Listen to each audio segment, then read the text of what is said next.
Hey, ladies and gentlemen, this is Carmine Sabia for Explain America, and Senator Charles Schumer of New York had a complete meltdown after the Supreme Court sided with President Donald Trump.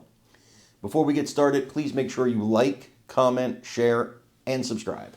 Those little things really help us out, and they help our channel continue to grow. You know, Senator Schumer, he's a very emotional guy, especially when he's feigning emotion. See, about an hour before he went nuts on the Supreme Court, he actually thanked them for a different decision that they had reached. He thought that decision was great. It was a great, time for the court, and the court made the right decision.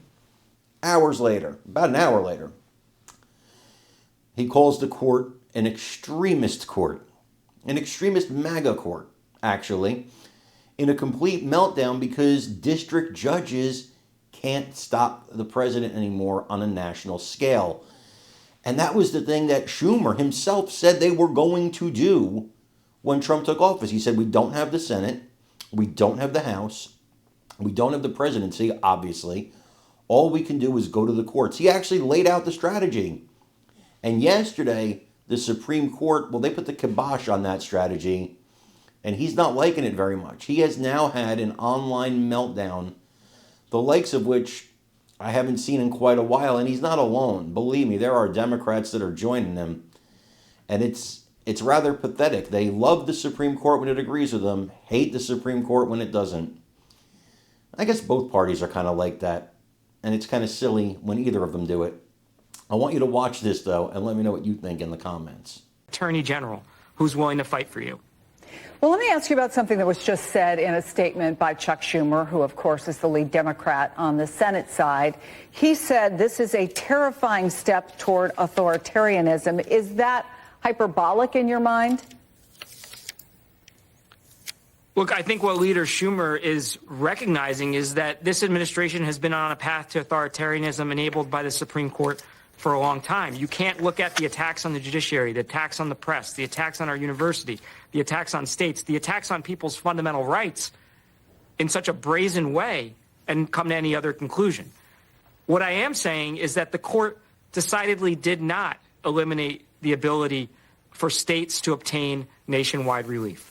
And in this case, where we are so clearly right on the merits of the case and where our harms cannot be addressed without obtaining nationwide relief, I'm confident that we're going to prevail as this case goes forward. For the people who are waiting in the meantime, for the people who have birthright citizenship, for the expectant parents out there, what's your belief, not hope, but what is your reasonable belief that there could be some clarity on this issue? Well, first of all, I feel for them. I can't imagine what a parent might be thinking, deciding where to give birth based on what state they live in and whether or not their attorney general had courage to join a suit or not. I think that's an unbelievably sad moment in American history, that for the first time since Dred Scott, we're even having this debate. Again, we fought a bloody civil war to settle this debate, but they should be comforted by the fact that there are a coalition of us that are going to press our case, that the Supreme Court clearly agreed that we have the right to seek nationwide relief in this case, and that if there's ever been a case where nationwide relief is appropriate, it is this one. Because citizenship in this country since the Civil War has not turned on which state you live in, and I don't think we want to go back to an America that predates the Civil War. New Jersey Attorney General Matthew Platkin, thank you so much. We appreciate you coming on the program.